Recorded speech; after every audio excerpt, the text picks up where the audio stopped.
여러분, 인간은 어떤 존재입니까? 인간은 늘 흔들리는 존재입니다. 이 흔들리는 존재라는 것은 유혹에 약하다는 얘기이고, 이 흔들리는 존재라는 것은 사실 믿을 수 없는 존재라는 의미도 있습니다.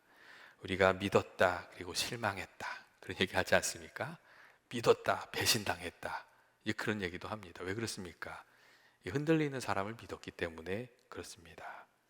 이 흔들리는 존재라는 것은 모든 면에 완벽한 사람은 존재하지 않는다 하는 그런 말입니다. 언제든지 변할 수 있고 무너질 수 있고 또 쓰러질 수 있고, 그런 존재라는 것이 흔들리는 존재라는 의미입니다. 하나님께서 늘 지켜주셔야 하는 존재인 것이죠. 그리고 또 사람은 신뢰하는 게 아니라 사랑해야 된다, 이런 말도 다 사실은 이 사람이 흔들리는 존재이기 때문에 하는 말들입니다. 하나님의 사람이었던 사무엘은 사실 진짜 성경에 몇 안 나오는 믿을 만한 사람이었습니다. 처음부터 끝까지 그렇게 흠이 보이지 않는 그런 사람 중에 하나였어요. 평생을 이스라엘 앞에서 신실하게 살았던 하나님의 사람이었고, 이스라엘이 혼란 중에 있을 때에 이스라엘의 사사로 세움을 받아서 블레셋의 지배로부터 이스라엘을 이끌어냈던, 그 전쟁에서 크게 이겼던, 평화의 시기를 이끌었던 그런 귀한 사람이었습니다. 하지만 그런 사무엘에게도 약점이 있었는데, 그 아들들이 아버지와 같지 않았다는 점이었습니다. 그들은 아버지 사무엘을 따르지 않고 이 참 아이러니하게도 하나님께 심판을 받았던 엘리 제사장의 아들들과 같이 꼭 행동을 했습니다. 그들은 이익을 따라서 뇌물을 받고 판결을 굽게 하였다고 성경이 말해주고 있습니다. 여러분, 왜 그렇게 했을까요? 그들이 하나님을 알지 못했기 때문에. 다니엘의 이 사무엘은 그 하나님을 알았지만 이 그 아들들은 아버지와 달리 하나님을 알지 못했기 때문에, 하나님 경외하는 마음이 없었기 때문에 그들이 하나님 앞에서 굉장히 함부로 행동하는 그런 삶을 살았다는 것입니다. 여러분, 우리가 하나님의 살아계심을 알면 또 이 하나님을 경외하는 마음으로 살아가면 그 삶이 달라지지 않습니까? 이 부족한 가운데서도 하나님 살아계심을 알면 우리가 믿음을 지키면서 살아갈 수 있고, 어려움이 있어도 시련을 이길 힘을 얻어서 살아갑니다. 이 어제와 같이 오늘도 하나님께서 도와주실 것이다. 이 믿음이 있으면 어려움이 있어도 그 상황들을 이겨낼 수 있는 담대함을 가지고 살아가게 되는 것이죠. 또 하나님을 경외하는 마음을 이렇게 가지고 살면, 또 하나님 살아계심을 알면 세상의 유혹도 이기면서 살아가게 되는 줄로 그렇게 생각합니다. 하나님을 경외하면 죄를 멀리하게 되고 세상 유혹을 멀리하게 되고, 그렇게 자기 자신을 거룩하게 지키면서 살아가게 되는 것이죠. 하나님을 경외한다고 하면서 죄를 가까이 하고 죄를 지으면서도 부끄러움이 없고 그 마음에 찔림이 없다면 그건 하나님을 아는 것이 아니잖아요. 이 하나님을 경외하고 하나님 살아계신다는 것을 안다는 것은 우리들의 삶을 지켜주는 아주 든든한 방패와 같은 그런 것이 됩니다. 반면에 하나님을 모르면 어떻게 되겠어요? 어려움이 찾아오면 사람들은 다 의지할 것을 찾아가 다니게 돼 있어요. 내가 흔들리는데 무언가 붙들어야 되잖아요. 그러니까 재물을 붙들든지 사람을 찾아 의지할 사람을 찾아다니든지 여기저기 흔들리는 것을 붙들려고 하는데, 붙들면 그것들이 또 흔들리죠. 평상시에 정말 내 친구 같은 사람, 흔들리지 않을 것 같은 사람이 고난당해서 찾아가면 그 사람이 모른 척 하잖아요. 흔들리는 거거든요. 이게 참 아이러니한 부분들이 많습니다. 또한 하나님을 모르면 세상 유혹도 쉬이 넘어가게 되는 경우가 많습니다. 하나님을 두려워하는 마음이 없으면 사람이 이익을 따라서 살아가게 되거든요. 이 이익을 따라서 살아가다 보면 너무 쉽게 유혹에 넘어가는 거예요. 그런 말들 있지 않습니까? 사기꾼이 속이기 좋은 두 종류의 사람이 있대요. 첫 번째 사람은 나는 절대 안 속는다고 생각하는 교만한 사람, 꼭 그런 사람이 속는데요. 두 번째가 있어요. 욕심이 많은 사람. 그 사람들은 사기꾼들한테 딱 넘어가기 좋다는 거예요. 근데 우리가 하나님을 경외하는 마음이 없으면, 두려워하는 마음이 없으면, 그리고 말씀의 기준에 따라서 살지 않으면 이익의 기준을 따라서 살아가게 되고, 그 욕심에 사로잡힌다는 얘기거든요. 그러니까 쉽게 넘어가는 것이죠. 그렇기 때문에 하나님을 경외한다는 것은 사실 굉장히 중요한 것이라고 말씀드릴 수가 있습니다. 어떻게 생각하면 신앙생활의 전부라고도 말씀드릴 수가 있죠. 사무엘은 누구보다도 신실한 하나님의 사람이었습니다. 하지만 사무엘에게 부족한 부분, 약한 부분이 있었는데 그 약한 부분이 사무엘 삶 전체를 흔드는 일이 되고 말았습니다. 사무엘은 훌륭한 사람이었지만 그 아들들은 그렇지 못했고, 그래서 사무엘의 인생 전체가 흔들리게 되었던 것이죠. 이런 것들을 생각하면 나만 잘하면 되는 게 아니라 모두가 잘해야 되는구나, 이런 생각도 가지게 되고, 나를 위해서만 기도하는 것이 아니라 모두를 위해서 기도해야 하는구나, 그런 것들을 좀 생각하게 됩니다. 어디나 그렇지 않습니까? 나 혼자만 되는 것이 아니라 모두가 잘 돼야 되는 것이죠.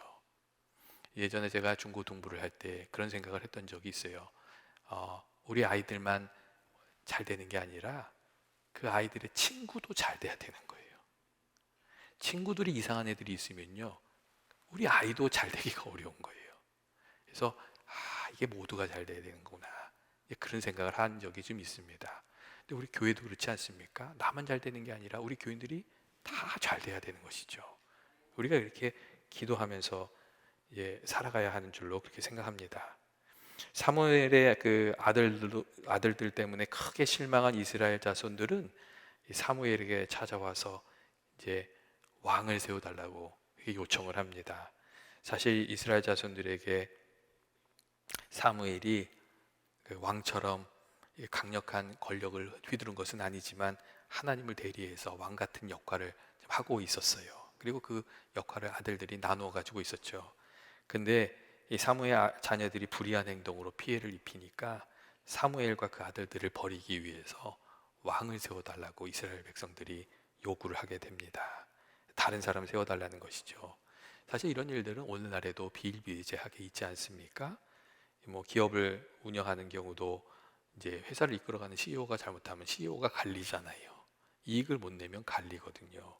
그러니까 이 CEO들이 무거운 책임을 가지고 살아가게 되고 스트레스도 많이 받고, 이제 목표한 이익을 내기 위해서 막 애를 쓰다가 안 되면 연말에는 그 목표 달성치를 맞추기 위해서 사람들을 막 대량으로 해고하잖아요. 왜냐하면 인건비를 줄이면 수지타산이 맞거든요. 그렇게 막 억지로 만드는 거예요. 왜냐하면 수익을 내지 못하면 가차없이 교체되기 때문에 그런 것이죠. 근데 사무엘도 그러한 속상한 상황이 되고 말았어요. 그리고 그때 사무엘이 그 속상한 마음을 가지고 하나님 앞에 나아가서 기도합니다. 사실 속상한 일을 당하면 기도하기도 힘들고 말씀 읽기도 힘든데, 사무엘은 그때 하나님께 나아가서 속상한 이야기를 하는 거예요. 근데 하나님께서 그 이야기를 들으면서 그들의 이야기를 들어주라, 이렇게 또 말씀하시죠. 평상시에 사무엘이 늘 기도하는 사람이었기 때문에 하나님께 나아가서 기도할 수 있었고, 또 하나님의 말씀하실 때마다 순종하던 사람이었기 때문에 하나님께서 들어주라 할 때에 불평하거나 원망하지 않고 그 이야기를 그대로 받아서 순종하게 됩니다. 그리고 이렇게 이 하나님의 말씀에 그대로 이렇게 순종하게 될 때에 이 사무엘이 사사의 직분은 내려놓았지만 또 하나님 주시는 새로운 사명을 감당하게 되는 것을 알게 됩니다. 이 사무엘이 그때부터는 왕과 백성들에게 하나님의 뜻을 전하는 선지자로서 살게 됩니다. 원래 사사는 선지자 역할도 하고 다 한꺼번에 다 하는 거예요. 그런데 이전과는 다르게 이렇게 그 이스라엘 백성들을 이끌고 이런 부분보다 하나님의 말씀을 전하는 부분에 더 집중해서 일하게 되는 것이죠. 그래서 사무엘이 사사였는데 우리는 사무엘을 사사라 부르지 않고 다 사무엘 선지자라고 생각하고 있어요. 왜 그렇게 했어요? 사사로 이스라엘을 다스렸던 시간도 중요했지만 그 이후의 삶이 더 중요했기 때문에 사무엘을 하나님의 말씀을 전하는 선지자로 우리가 기억하고 부르고 있는 것이죠. 사무엘이 사람들에게 버림을 받았지만 그 받은 순간이 끝이 아니라 또 새로운 시작도 되었다는 것, 이런 것들을 우리가 좀 생각해 볼 필요가 있습니다. 때때로 우리들의 삶이 부정되는 것 같은 아픈 시간이 찾아옵니다. 근데 그러한 때에 우리가 사무엘처럼 기도해야 되는 줄로 믿습니다. 기도하면 하나님께서 그 아픈 순간들을 받아들일 수 있는 마음을 주시고 또 새롭게 나아갈 길도 하나님께서 열어주시기 때문에 그렇습니다. 우리가 고난 중에 분노하고 낙심하고 절망하고 그러면 그냥 거기에서 끝이 나는 거예요. 그 이 다음에 열려지는 것이 없어요. 하지만 우리가 하나님을 믿는 믿음으로 하나님 붙들고 기도하고 또 하나님의 음성을 구하고 하나님 열어주시는 길로 믿음을 가지고 나아가다 보면 하나님께서 그 변화의 그 과정 속에서 우리에게 주시는 새로운 은혜를 이렇게 맞이하게 되고 또 하나님이 새롭게 열어주시는 길도 우리가 찾아가게 되는 줄로 그렇게 믿습니다. 하나님께서는 왕을 구하는 이스라엘 자손들의 요구를 들어주라고 하시면서 이 경고의 말도 해주라고 그렇게 얘기를 하세요. 이 사람이 꼭 찍어 먹어봐야 그게 맛이 뭔지 알지 않습니까? 그러니까 하나님이 왕을 달라는 게 마음에 안 드셨어요. 왜냐하면 하나님 의지하고 살아야 되는데 인간을 의지하고 살려고 하니까 마음에 안 드셨어요. 근데 사람들은 꼭 그걸 나쁜 거를 찍어 먹어봐야지만 아니까 들어주라고 하시는 거예요. 그러면서 그 길이 잘못된 길이라는 것을 미리 경고의 말씀을 주세요. 11절부터 18절 말씀을 보면 그 인간이 왕으로 이렇게 세웠을 때 그 치러야 될 대가와 위험성이 계속 나오게 되는데 그런 말씀이 있어요. 먼저 인간의 왕을 세우면 자유인이었던 너희들이 왕의 신하가 되고 일꾼이 되고 병사가 되고 종이 될 것이다 하는 이야기가 있어요. 그러니까 너희가 가지고 있는 이 자유를 잃어버리게 될 것이다. 그렇게 얘기해요. 이스라엘 사람들은 자유가 얼마나 중요한지를 몰랐거든요. 근데 그 자유를 잃어버릴 것이다. 그런 얘기를 하고 계세요. 여러분, 자유의 가치가 얼마나 귀한 것입니까? 근데 오늘을 살아가는 우리들도 자유의 의미를 또 가치를 잃어버리고 살아가는 경우가 많습니다. 그래서 잃어버리고 나서 땅을 치는 경우가 많이 있죠. 예전에 그 한국에 온 그 탈북 청소년들 이야기를 제가 들은 적이 있어요. 제가 몇 분하고 이렇게 나눈 이야기인데 한국에서 이제 적응할 수 있도록 청소년들이 북한에서 온 청소년들이 거기서 공부도 하고 한국도 배우고 그러는 거예요. 근데 선생님들이 물어본대요. 야, 니네들은 꿈이 뭐냐? 이렇게 물어본대요. 그러면 꿈이 뭡니까? 이렇게 물어본대요. 꿈은 야, 꿈은 몰라. 꿈은 니네들이 이 다음에 되고 싶은 걸 말하는 거야. 그렇게 알려준대요. 그러면 그 친구들이 이렇게 얘기한대요. 꿈을 꾸면 그대로 될 수 있습니까? 이렇게 묻는데요. 왜냐하면 북한에서는 당에서 지정해주는 직업을 해야 되는 거거든요. 내가 하고 싶은 게 하는 게 아니에요. 시키는 걸 하는 거예요. 그러니까 꿈이라는 게 안 되는 거죠. 근데 야, 여기서는 네가 원하는 거 열심히 하면 할 수 있어. 이렇게 얘기하면 아이들의 눈이 반짝반짝 빛이 나기 시작한대요. 우리는 너무나도 당연하게 생각하는 것이잖아요. 당연하게 생각하는 자유잖아요. 근데 악한 정권 하에서 누리지 못하는 그 자유를 누리지 못하는 사람들이 너무나도 많이 있다는 거거든요. 이사도 맘대로 못 가는 그런 나라들이 있잖아요. 이 자유의 중요성이 있는데 이걸 잘 우리가 잊어버리면서 살아가는 것이죠. 또 그런 것뿐만 아니라 사실 영적인 차원에서도 마찬가지 아닙니까? 우리가 죄가 두려운 줄을 모르고 살아요. 근데 죄의 노예가 되고 죄가 왕노릇하기 시작하면 그제서야 그 하나님이 주신 은혜와 그 자유가 얼마나 중요한지를 알게 됩니다. 하나님 떠나서 마음대로 살면 좋을 것 같은데 그렇지 않다는 것을 죄를 짓고 나면 그 영혼이 힘들어지고 나면 깨닫게 되는 것이죠. 하나님께서 그래서 하나님을 버리고 인간을 왕으로 삼으려는 하나님 대신에 왕을 세워서 살아가려고 하는 사람들에게 경고의 말씀을 주셨어요. 또한 하나님께서는 이 인간의 왕을 섬기게 되면 좋은 것을 빼앗기는 대가도 치러야 한다는 얘기를 해주십니다. 오늘 말씀을 쭉 보시면 밭과 포도원에서 가장 좋은 것을 내어주어야 할 것이고 양떼의 10분의 1을 거두할 것이고 너희가 종이 될 것이다. 이런 이야기들이 계속해서 나오고 있어요. 이 하나님을 섬길 때 감당해야 될 책임보다 더 크고 무거운 책임을 너희가 짊어지게 될 것이다. 그런 얘기를 하는 것이죠. 근데 오늘날에도 그런 부분이 있잖아요. 여러분, 큰 정부와 작은 정부에 맨날 다툼이 있는 거 아시죠? 큰 정부는 뭐예요? 큰 정부는 개인의 소소한 부분까지 개입하는 정부를 말해요. 그리고 작은 정부는 굵직굵직한 것을 제외하고는 다 시장의 논리와 자유에 맡기는 것을 말해요. 어느 쪽이 옳은 것이냐 늘 다툼이 있습니다. 큰 정부를 주장하는 이들은 보편적 복지 정책을 주장하면서 정부의 규모를 막 키우고 재정 지출을 늘리기 때문에 세금이 늘어나는 부분이 있어요. 반면에 작은 정부를 주장하는 이들은 세금을 인하하지만 의료보험이나 사회복지에 관련된 부분들에 대해서 아주 소극적인 태도를 취하거든요. 그러니까 이 두 가지 주장 사이에서 절묘한 중간점이 필요한데 그게 쉽지가 않아요. 왜냐하면 이 일을 인간이 하고 있기 때문이고, 사람들은 많은 경우 정의로운 명분을 앞세우지만 실제로는 자기의 사적인 이익을 추구하는 경우가 많이 있기 때문에 그렇습니다. 하나님처럼 공평하지 않은 것이죠. 그래서 하나님은 사람이 아니라 하나님의 법으로 살아야 된다고 말씀하시는데, 사람들이 자꾸 하나님을 떠나서 살려고 하는 부분이 있습니다. 이 사무엘의 아들들이 싫어서 왕을 달라고 하는 것처럼 이 하나님 대신에 다른 것을 섬기려고 하는 것이죠. 그리고 하나님께서 무척이나 중요한 경고를 하셨는데 18절을 보면 이런 말씀도 있어요. 너희는 너희가 택한 왕으로 말미암아 부르짖되 그날에 여호와께서 너희에게 응답하지 않으시리라 하는 말씀이 있어요. 이게 뭐겠어요? 우리가 이게 이스라엘 백성들이 잘못된 선택을 했으니 거기에 대한 대가를 너희가 치르게 될 것이다, 그런 말이죠. 그리고 성경을 보면 실제로 그래요. 악한 왕이 세워지면 이스라엘 전체가 몸살을 앓는 거예요. 그리고 선한 왕이 세워지면, 하나님을 경외하는 선한 왕이 세워지면 그때 복을 누리는 거예요. 이 운명 공동체처럼 이 희노애락을 같이 겪게 되는 것을 우리가 보게 됩니다.